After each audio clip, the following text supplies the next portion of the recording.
Hello, everybody. We are here today to discuss our very brave patient who we were privileged to treat here at Northwell. I'm David Zeltzman. I'm Chief of Thoracic Surgery at Long Island Jewish Medical Center here at Northwell Health. And I'm very privileged to work with Dr. Trust, who is our pulmonologist here in the health system.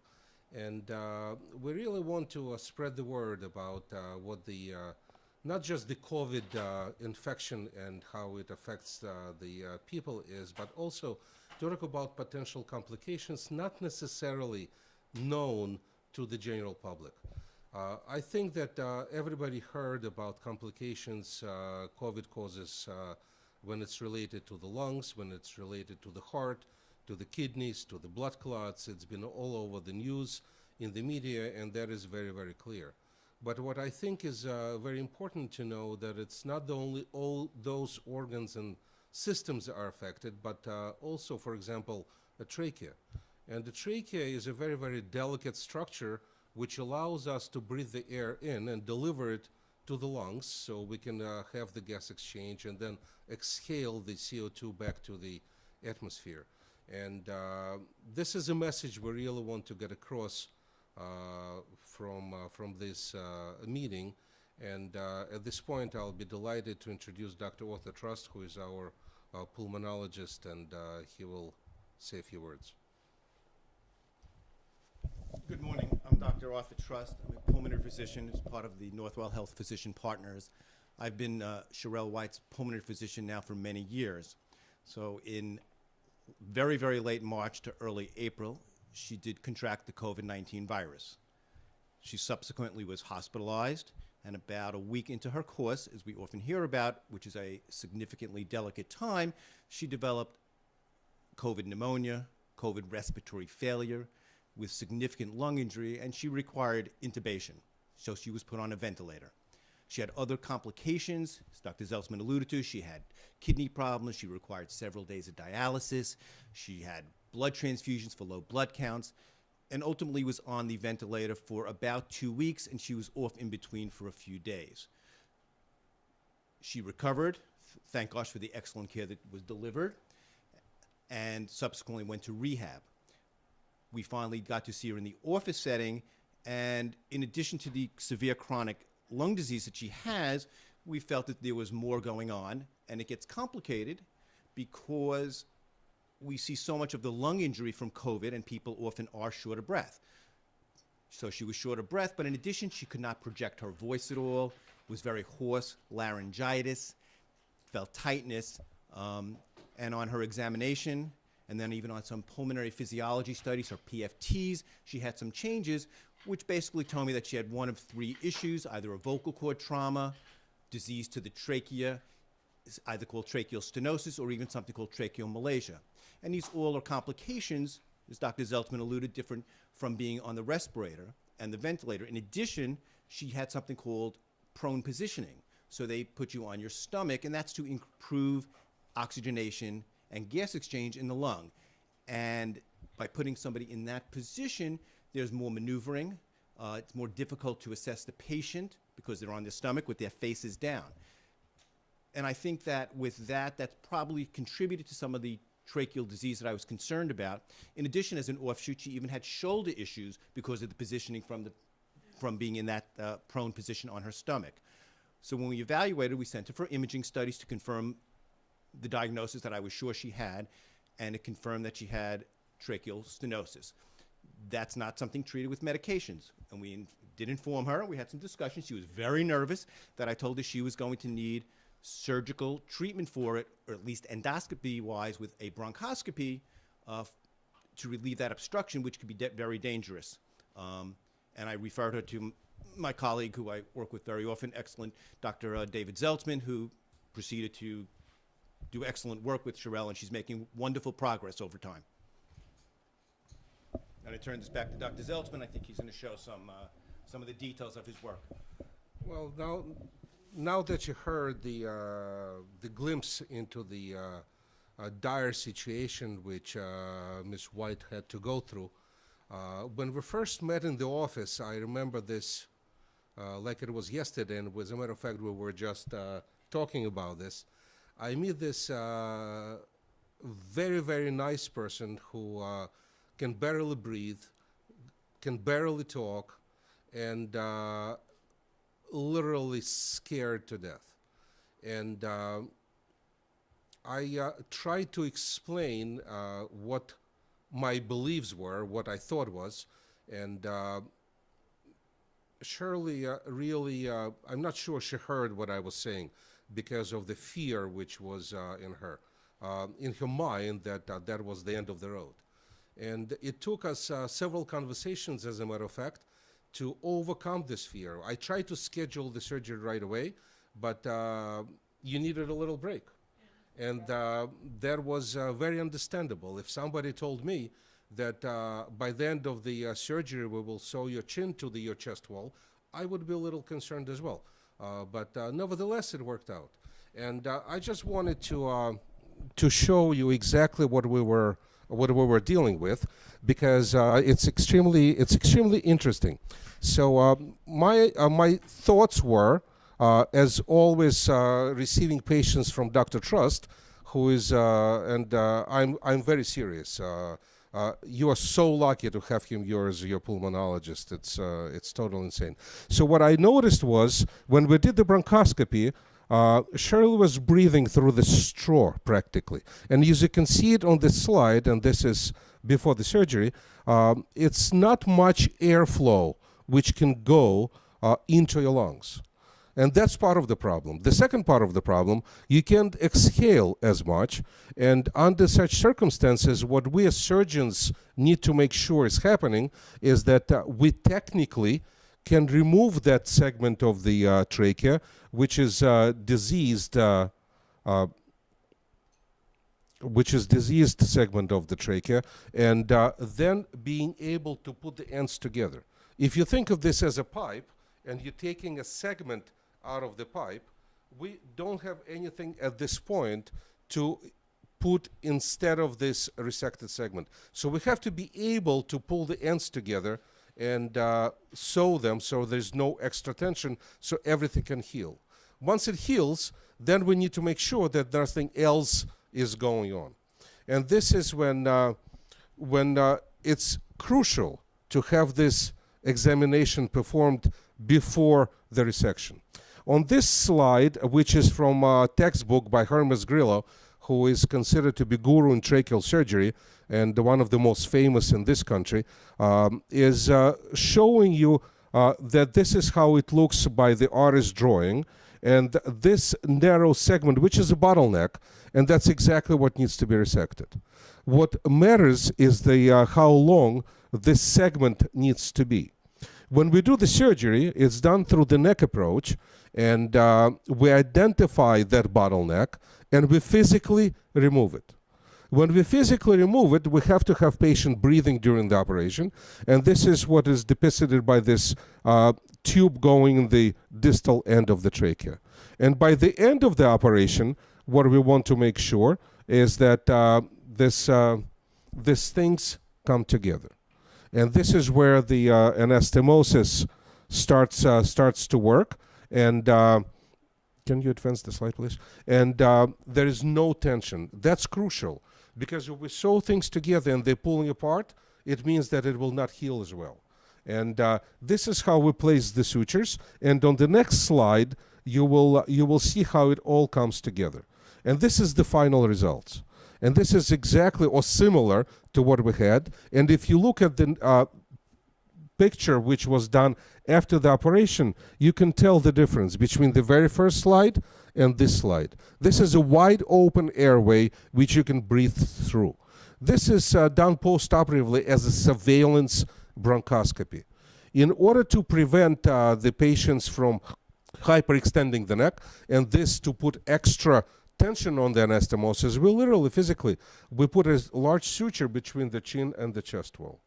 This sounds much worse than it is in reality, because you get a little bit of the discomfort in the neck, and it stays there for about a week. After the week, We go back to the operating room for a bronchoscopy, and that's where we remove that suture. At the same time, we're making sure that the anastomosis is healing well. And when you have the end result like this, the person can breathe. And I believe that Ms. White will be the best person to ask what was the difference between breathing before the surgery and after the surgery. And at this point, I'll be delighted to introduce Ms. White to the public, so she can say a few words.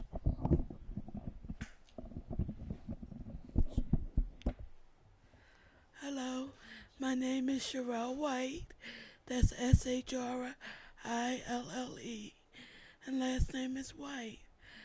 My journey began back in March, the end of March, when I became ill, running a fever.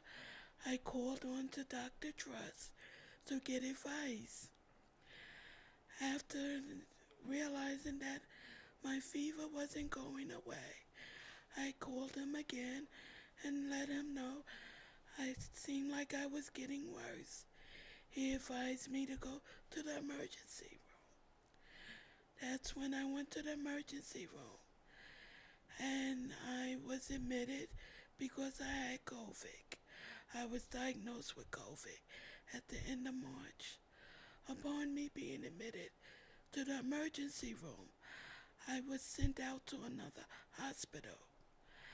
And what I can remember was going into the hospital, not knowing that the seriousness of my condition, that it was going to get worse.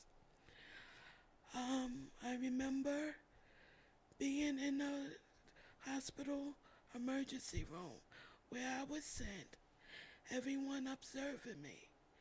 And after that, I don't remember what happened until I woke up days later, I believe like a week or two later, and realized I was on a ventilator, and I was very confused to what was going on with me.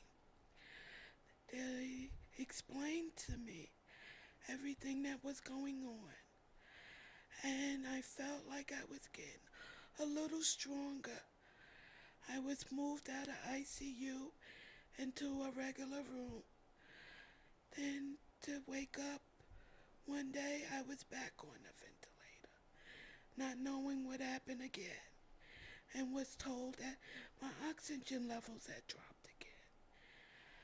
And I was on a ventilator a few days longer.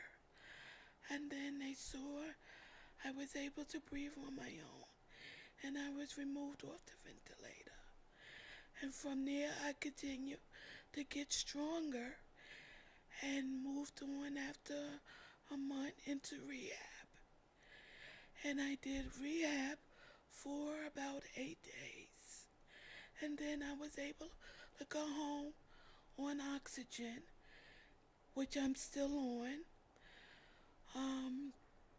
I then made an appointment to see Dr. Truss, and upon his examination, he discovered that I was still having some breathing issues. And he sent me for tests, and upon him getting the results, he recommended me to see Dr. Zellman. And with the work with the two of them together, I'm doing a lot better. Now, prior to my surgery, as Dr. Zellman and Dr. Truss explained, I was very scared, very nervous, didn't know what the outcome was.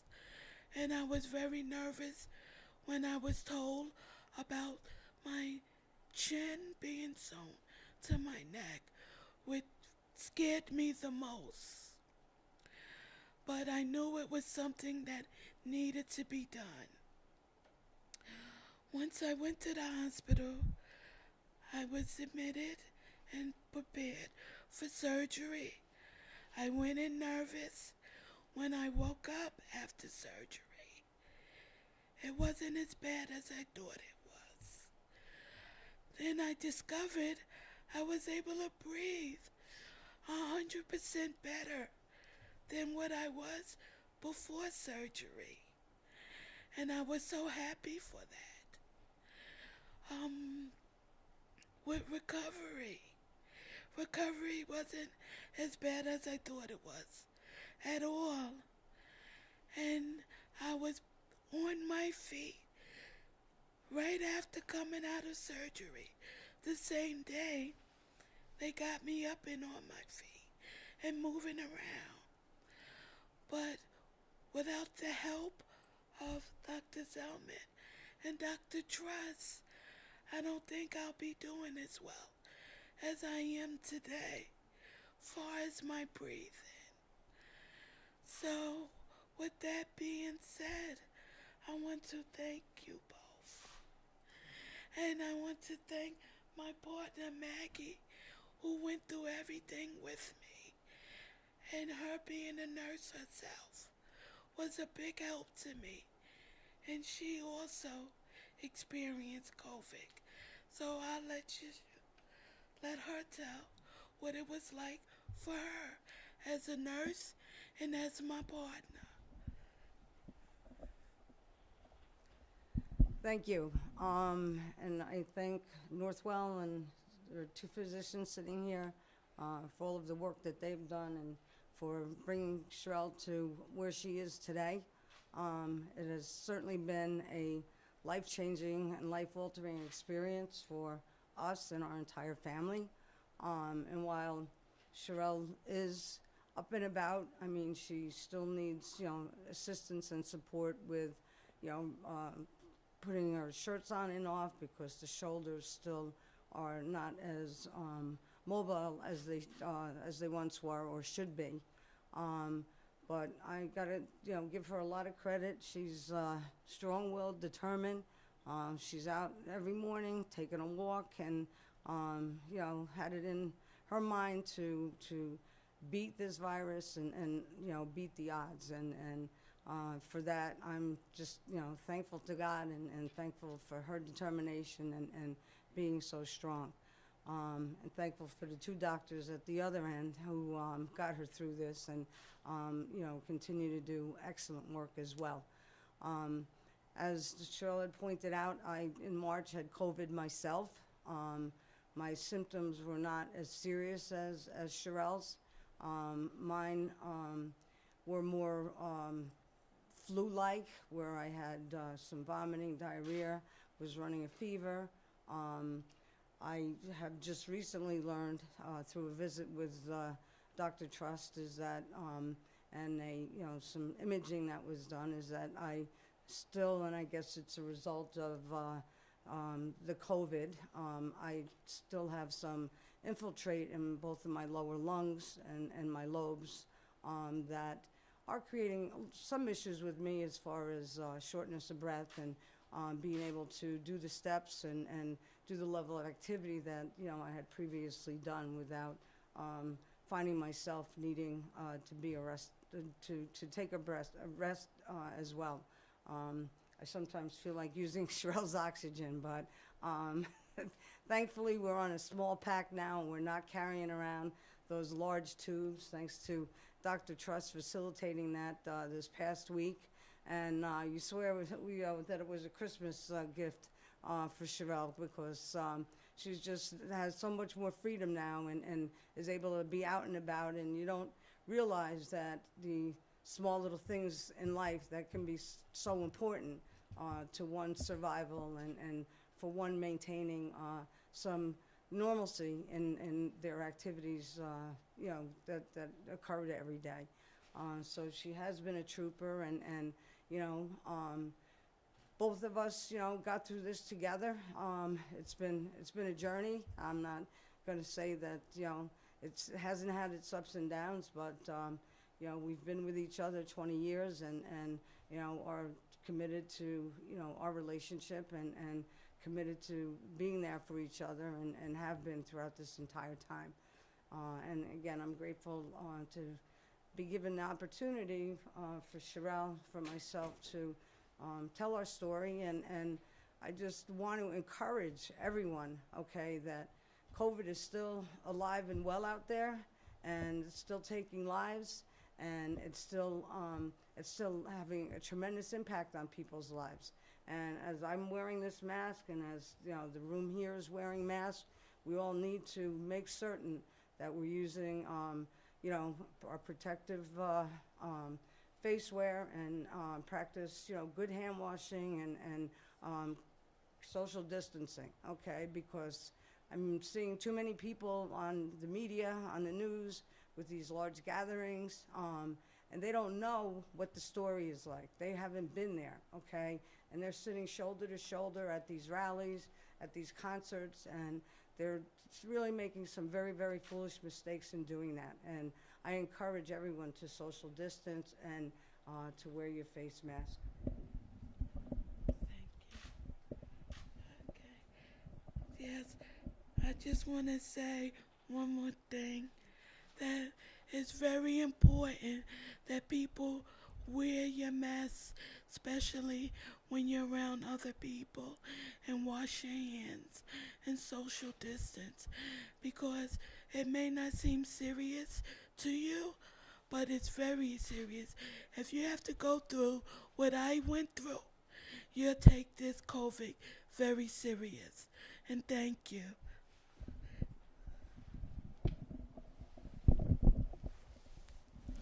Well, I think that this is a very, very compelling story for thank to our friends here, and it's impossible to overestimate estimate the need for us to work together to beat this virus. I think that as a take a village to do this, I want to give an extra credit to Dr. Truss, who was able to diagnose this. I do know how difficult it is to sort things out, especially in somebody with asthma, with obstructive sleep apnea, and when on top of this somebody has tracheal stenosis. It's not that simple. I want to give credit to our hospital, to our medical center, to our staff in the operating room, in our cardiothoracic ICU, to the nurses, to the technicians, and Shirley can attest how many people were helping and holding your hand and enjoying that first sip of water that you had there after the operation, and loving your smile, which everybody enjoyed. That was the best reward ever. And that's what I want to make sure that people understand, that here at Northwell we have full capacity and all the capabilities in the world necessary to help the patients. So please don't suffer alone. Let us know. We'll be delighted and honored to help. And both Dr. Trust and I will be happy to entertain any questions that you might have. Thank you. Thank you. You started out saying that a lot of people know about the common complications from COVID, but this is one that may not be as well known. So can you just, in layman's terms, explain what happened to her trachea? Was it from the intubation? Was it from being prone? Just in very layman's terms, if you can. Thank you. Thank you. It's an excellent question, and thank you for asking it. It's something which we all take for granted, that we take a breath in, breath comes out, and there is no issues. We don't even think twice about it.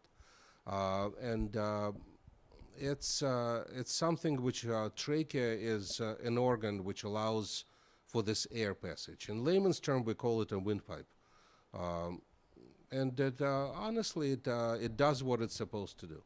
Trachea is a tube which has cartilage part to this and the soft membranous part to this.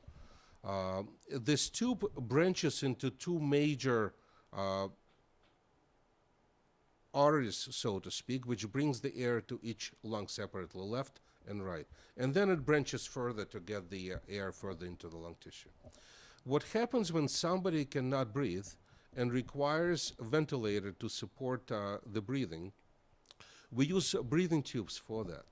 And the breathing tube goes either through the mouth, which is the most common route, or through the nose.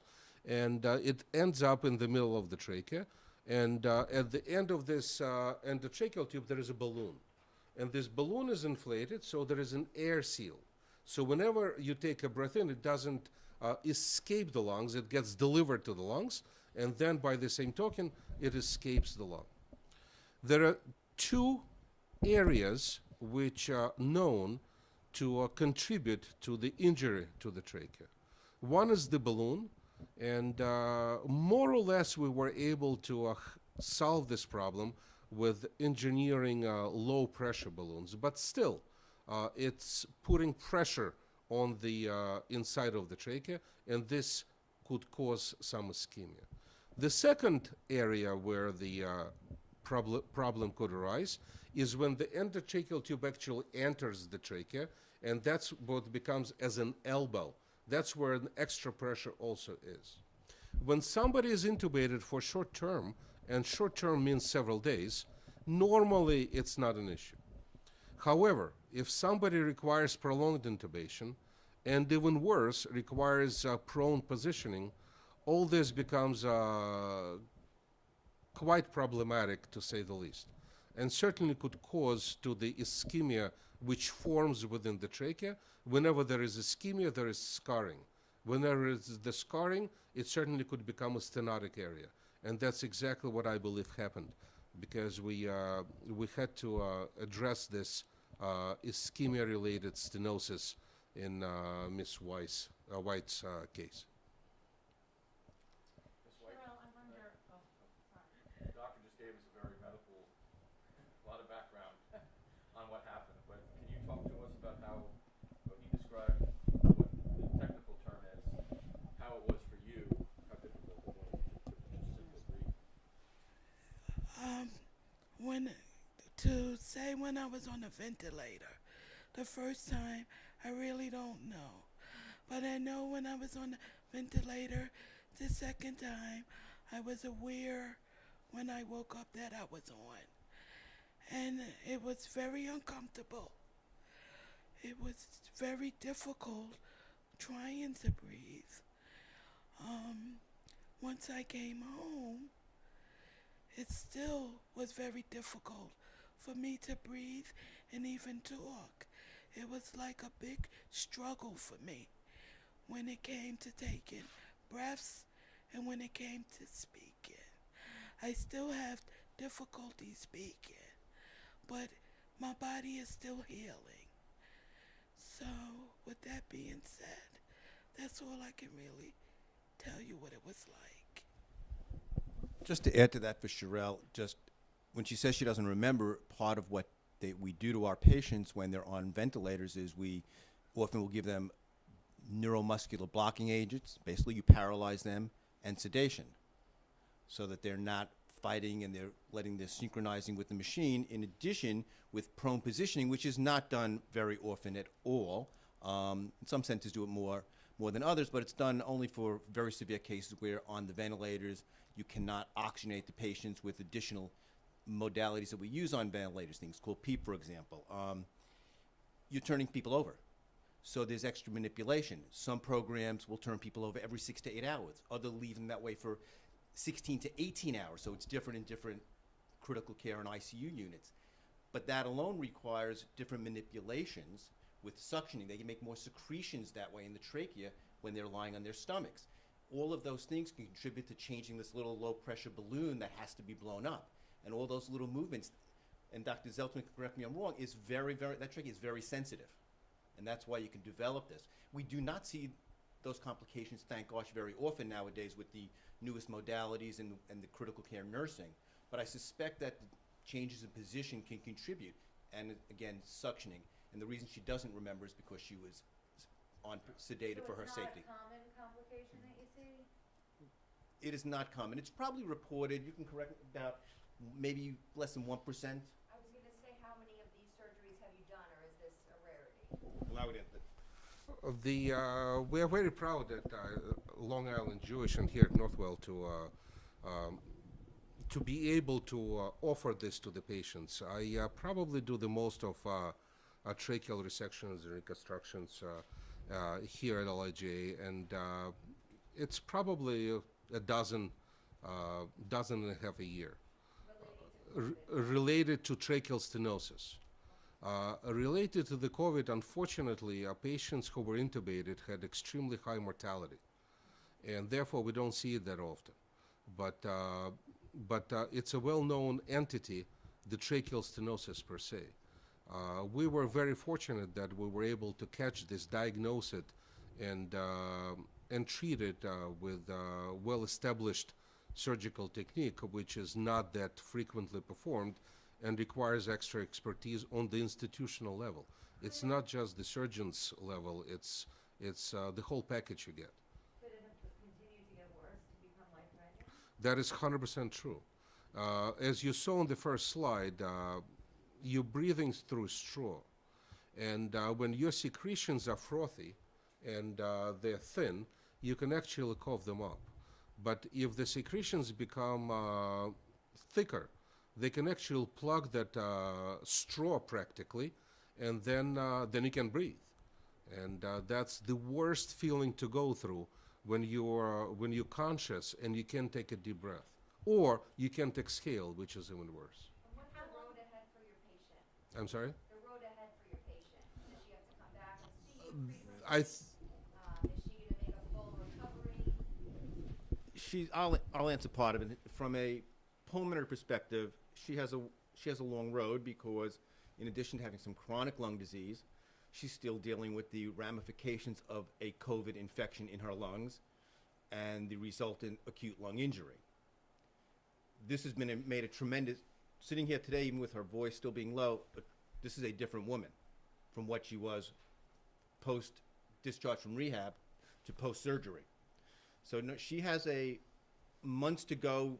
I'll let Dr. Zeltzman discuss from a surgical perspective. I'm sure he's going to continually do bronchoscopies, endoscopies to look at the area. There may be occasional times where he may have to do a little bit of work to make sure it stays dilated, but the lung is still in a healing process, and that will take, we're seeing with our COVID patients, months and months of recovery time. But I expect that she will probably within 6 months be back to her baseline, and she's doing wonderfully well. She requires much less oxygen now, so she's really done remarkably well, and that's on her. She's fought this. This is all on Shrelle White with the care around her. You still need oxygen? You still need oxygen? Yes, I do. Like, Shrelle White? I still require oxygen. I try to do as much as I can without it because I want to be independent again. But there's times I get very shortness of breath and I have to sleep with it because of the sleep apnea also. And I wake up sometimes and, I feel that I can tell when my oxygen level is dropping. And, that's when I know I require that I must put it on. I still drop. And Shrelle, I'm just curious. When you hear people say, COVID is just like the flu, or like our president, right? Don't be afraid of COVID. What is your reaction when you hear that? It's not true at all. After everything I've been through, I know it's nothing like the flu. And yes, you should be afraid of it because I'm not letting it control my life now. But after everything I went through, yes, be afraid because I'm lucky to be here. A lot of my doctors tell me I'm a miracle. I'm still alive. What's happening in your family today, Shrelle? In my family, it was a big struggle for them, but everyone is very supportive. Everyone is happy I'm still here. And my son, he needs me, my grands need me, and they are overjoyed I'm still here because at one time they thought it was over for me. And after surviving COVID, did you think you were out of the woods and then to face this whole other complication? Can you talk about that for a second, please? Yes, after coming out of the hospital, I thought I was on the road back to a normal life. But then I saw I still had some struggles and knew this wasn't going to be an easy run. It wasn't going to be normal for me anymore. And as you can also see from being on a ventilator, the damage that was caused to my skin. And that's also a struggle for me, for someone who had beautiful skin, to what my skin is like now. But like they said, I'm not a fighter, I don't give up, and I will continue to push forward. Ms. White, can I just ask you, when just trying to help you describe to us what it was like? We see this small hole in the trachea. You're saying it's like sucking through a straw. But was it longer? Did it take longer to get the air to your lungs? Was there never? Yes. Can you just describe what It was at some point, at times, I feel like I couldn't breathe at all. And that it would get to a point to where I could feel like I was getting faint because I was struggling to breathe. It was very hard. But after surgery, like I said, that my breathing to me is 100% better than what it was prior to me coming off the ventilator. Are you going to be celebrating your son's birthday with him? Yes, I will. Today is my birthday, son's 37th birthday, and if you're watching, which I know you are, happy birthday, and Mommy's glad to be here to celebrate.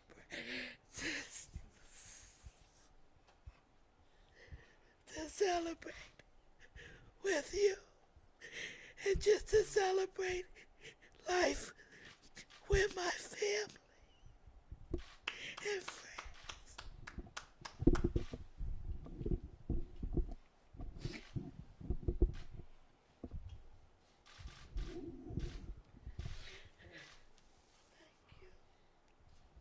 Any other questions?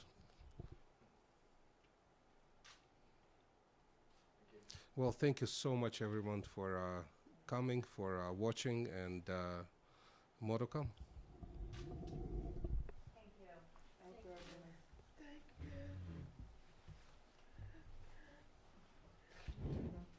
All right. Yes, Dr. Silver? Yes.